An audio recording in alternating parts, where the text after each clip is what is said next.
This video is sponsored by Morgan & Morgan. Star Wars Ahsoka is behind us and it's already forgotten, because as the Nelzon ratings confirmed, it was but the latest in a long line of Disney flops. Other recent entries on that list include the Galactic Star Cruiser Hotel, which Forbes described as a $300 million write-off. Nearly every movie they released this year lost from tens to hundreds of million, the merchandise no longer sells, Disney Plus continues losing subscribers, and even more disturbingly, there is a noticeable decline in park attendance at the same time as the competing Universal parks are thriving. They know that something has to be done, which is why they're scrapping and retooling Daredevil, and more Marvel series are reportedly at risk of being scrapped outright, because things are now so bad that the markets are reacting and Disney's share price is slipping to ever new lows. Dang it, Bob! Now, that might not mean much to those of you who just want to see Marvel and Star Wars restored, but in actuality, it matters more than anything else I've listed so far, because the share price sinking as low as it has hits Disney's owners, their shareholders, directly in the wallet. One major shareholder in particular, one Nelzon Peltz, will stand for no more, and that has Disney worried. Because now, even the media has turned against them, which is why so many hit pieces have suddenly appeared, and we're about to put them all into context, so strap in. In this editorial, we will briefly revisit who Nelzon Peltz is and what he wants, before exploring why he now has a case that will make Bob Iger tremble before him, even to the point of publicly scrapping and retooling Daredevil, because Peltz just might be gunning for Disney's board and for Bob Iger directly. He has reason to be worried, because if Peltz can convince more of Disney shareholders that they've been damaged because Disney has neglected its fiduciary obligations to them, then both the board and Bob Iger are in trouble of the career-ending kind. Well, damaged may be a strong term, but you catch my drift. I was damaged that time when I busted my knee during sparring, and damages is what I should have sought after that, because it took me a year to recover. Alas, that is not the ways of my people, because we Norwegians know that even if we'd likely win in the end. Our bureaucracy is so complicated and our legal system so fraught with pitfalls that the fight just isn't worth it, so we tend to just suck up whatever injustice comes our way. But luckily, none of that applies to you.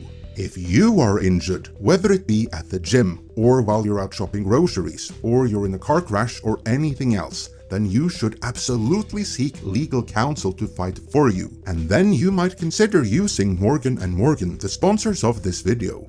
Morgan & Morgan is America's largest injury law firm with over 800 attorneys operating in 49 states, Rhode Island being the only odd one out. Being that big not only means they have all-star lawyers with local experience, they also have a support staff of more than 4,000 ready to help you at any hour, as well as the resources to spend literally millions fighting for you. They make the whole process easy for you. With Morgan & Morgan, you can submit a claim and have a lawyer review your case with only 8 clicks on your phone. They can quickly determine if you have a case, and should you proceed, you can submit your case details, sign contracts, upload documents and medical records, all from your cell phone. Best of all, you have nothing to lose, because it costs you nothing if they don't win. So start your claim with Morgan & Morgan, the largest injury law firm, in just 8 clicks at forthepeople.com/midnightsedge, or by dialing #law, that's #529 on your phone. With that, let's return to Nelzon Peltz and the threat he represents to Bob Iger's Disney.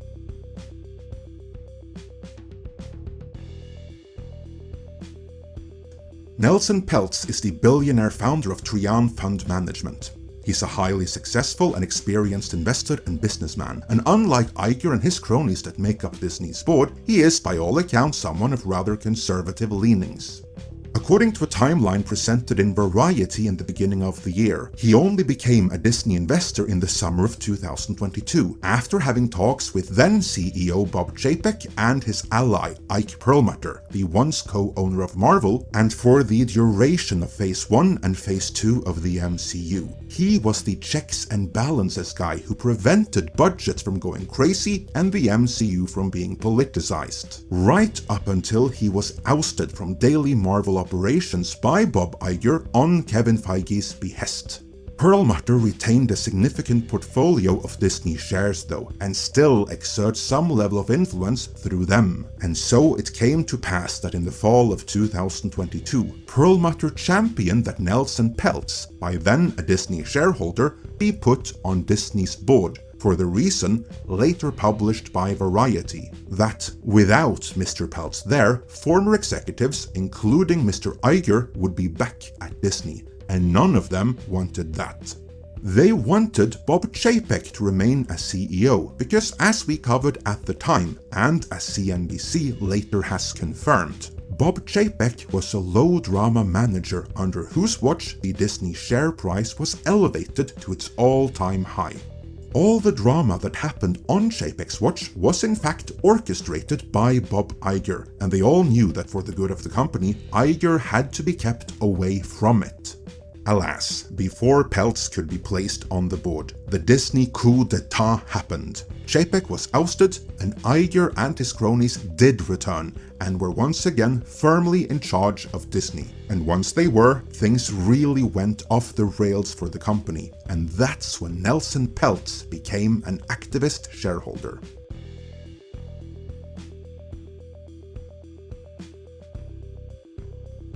The term activist shareholder is one that can be misunderstood, but in this case, activist does not refer to an ideologue or other useful idiot committed to making the world a worse place to be for everyone.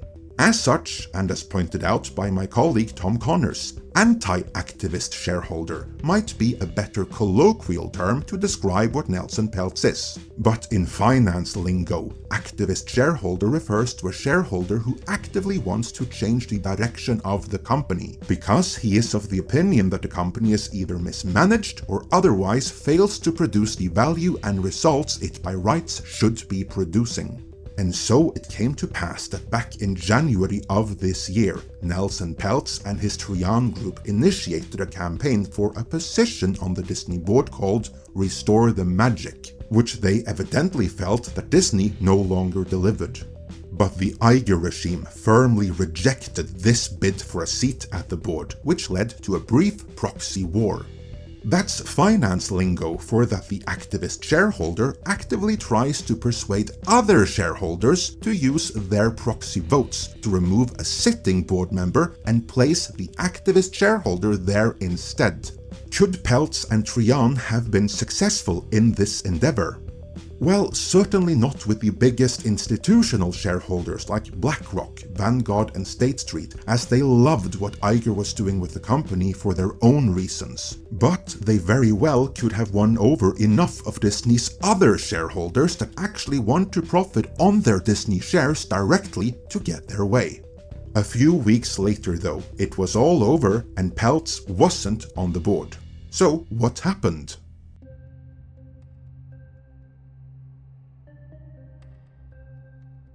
Despite some of the more Disney-friendly media outlets trying to spin it as if Peltz had been defeated, the reality is that after talks behind the scenes, it was Iger that caved and gave Peltz so many concessions, including the mass firings that Bob Chapek had been planning, that Peltz no longer needed a seat on the board, as he had gotten enough of what he wanted, for the moment.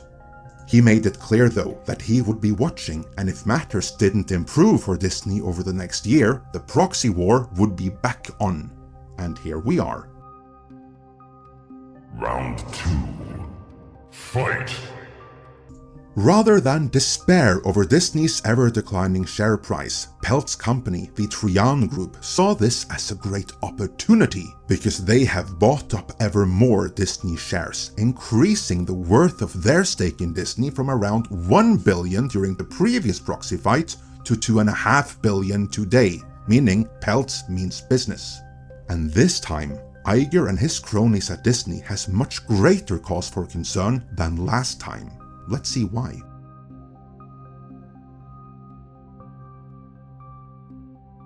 Last time, Peltz and Trian only wanted one seat at the board for Nelzon Peltz himself, a bid that Disney firmly rejected for two reasons, and those two reasons are worth elaborating on further. The first reason for denying Peltz a seat at the board was that Iger needed quiet to implement his changes to Disney's strategy and structure, something Chapek incidentally was never given by Iger. But Iger said he needed that, so he couldn't have Peltz breathing down his neck the way he had been breathing down Chapek's neck. The second reason for denying Peltz a seat at the board was that in Iger's and the Disney board's view, Nelzon Peltz simply wasn't qualified to provide any kind of worthwhile input when it came to the world of entertainment. Everything he had suggested to them, they had already thought of and were already doing, or they had decided against trying. So their reasoning was, why accept someone they felt couldn't contribute anything when they already had such a great handle on things?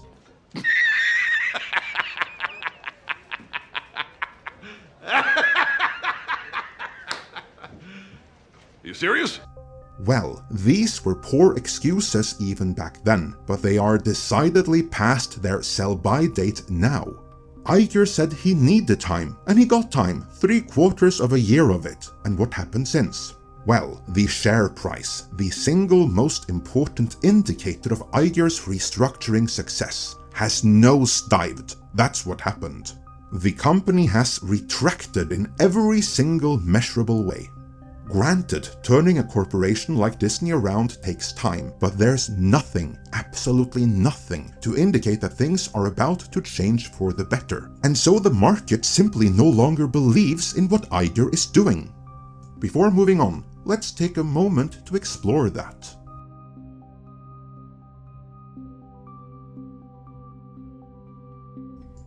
If the market still believed in Bob Iger, we wouldn't be getting the headlines we've gotten in the last few days, after Nelzon Peltz made round 2 of his proxy fight known.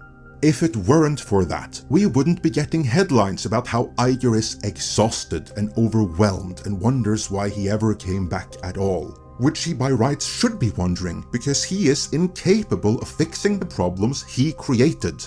There was a time for his mindset and for his strategies, but that time has long since passed.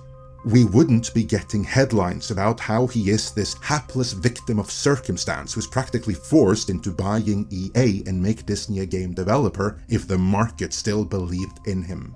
And that one is particularly ironic, because Disney already had LucasArts, which was shut down under Iger's watch. There is nothing celebratory about these headlines, because the world now sees what we and our friends in this corner of the internet have been saying for years. Disney is a company in crisis, and it's Bob Iger's fault that it is.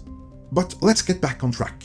There were 2 reasons why they rejected Peltz's bid for a seat at the board last time. First, because Iger needed peace and quiet to restructure the company. Secondarily, because they said Peltz had nothing to contribute, because Iger's board already had such a good handle on entertainment. Let's see how well that held up.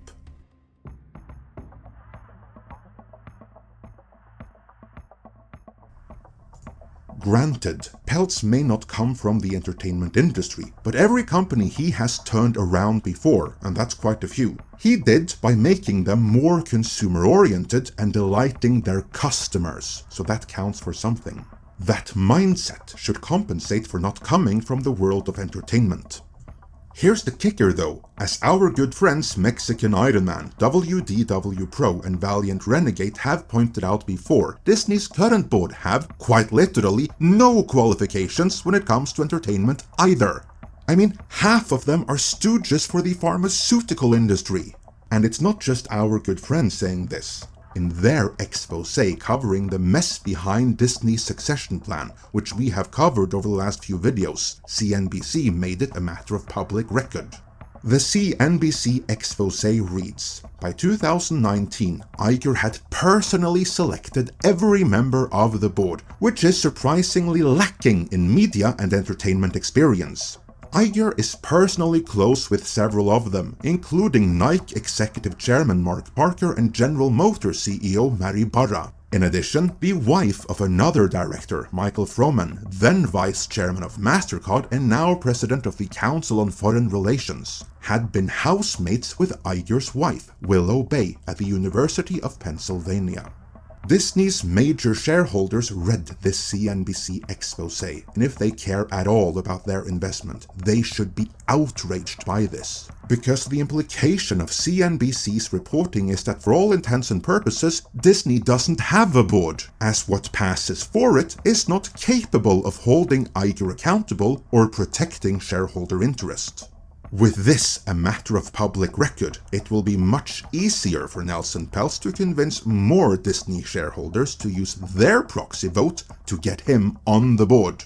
And that may be why Disney are in such a hurry to try to show that they're trying to turn things around now.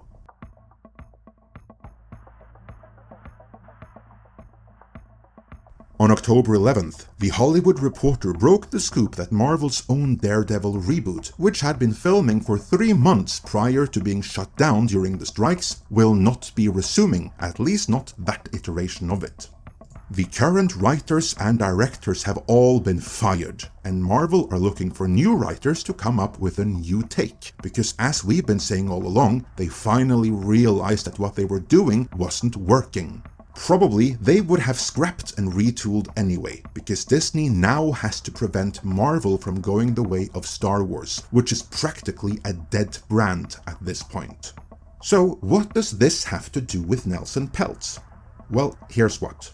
Without the threat of a new proxy fight, Marvel would have done this quietly and behind the scenes. Sure, they may have announced the new writers, but they would have done it in a way where it would have sounded like they had been there all along. Case in point, both Ms. Marvel and the upcoming Echo and the Agatha All Along series were all subject to so extensive reshoots that they might as well have redone the whole thing, but this was never revealed to the public. I submit that the only reason that Disney publicly admits that they are in the process of retooling Daredevil, in the process also tacitly admitting that their plan failed and they don't really know what to do instead, is showing Nelzon Peltz, Trian, and the shareholders that they know that they've screwed up, but they're taking active measures to fix it. And some of those measures may be rather drastic.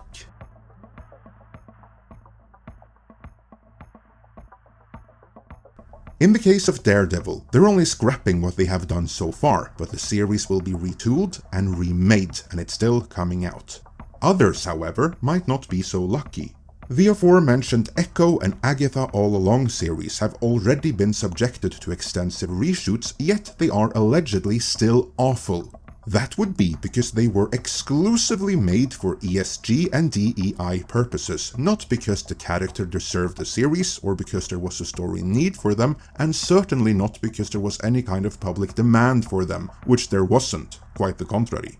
This is also true for Ironheart, who we first saw in the female Black Panther keep the water Mexicans out of Wakanda forever. Like Secret Invasion, the only thing any of these series can do for the Marvel brand is to damage it. Just look to DC, where they are right now freaking out behind the scenes because they're worried that their long list of flops, culminating with the upcoming Aquaman, will be extremely detrimental to James Gunn's upcoming Superman reboot. See our recent video on that. So, what can Marvel do to avoid that brand damage? Honestly, only one thing, and that is to scrap them all. And there's a very real chance they just might do that. On October 14th, Scooper My Time to Shine Hello, who has a very impressive track record, tweeted, "And now Feige is cancelling all the shows. The man lost his mind and his touch." Since we have later learned just how important the aforementioned Ike Perlmutter and certainly James Gunn were to the MCU's earlier success, one can question if Feige ever had that touch in the first place. But if indeed this is true, it's the best decision he has made since Phase 3, and if this claim indeed is accurate, we should learn about it soon enough. Because now, with Nelzon Peltz threatening another proxy war, everyone and everything in Disney have to make some very drastic decisions. Why, you might wonder? Because the shareholders will not be fooled any longer, that is why. Iger and his cronies obviously realize that if they keep on pretending that everything is awesome, when the shareholders can plainly see that it's not, well then the shareholders just might rebel and boot them all out and turn the Bob Iger company into the Nelzon Peltz company.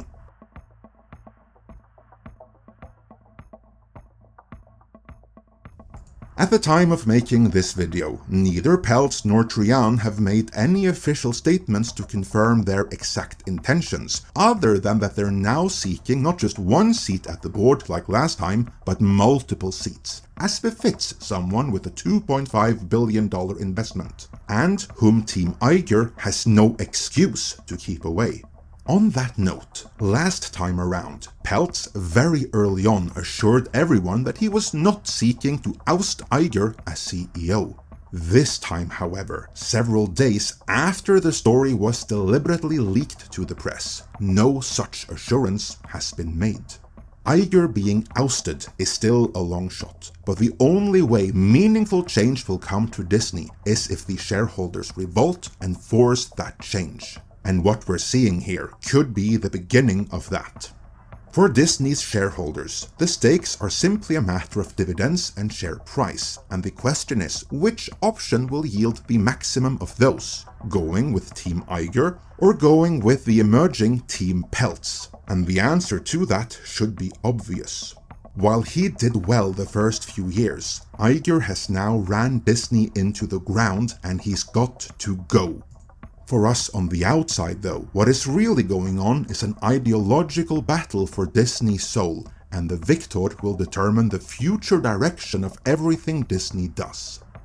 Will Disney go back to being something truly inclusive for everyone, which built generations of fans, or continue down its current divisive path where those very fans are walking away? Time will tell, and we will keep you up to date as we learn more. Till then, let us know your thoughts on this in the comments. And before you go, if you've been injured, why not start your claim with Morgan & Morgan, the largest injury law firm, in just 8 clicks at forthepeople.com/midnightsedge, or by dialing #law, that's #529 on your phone.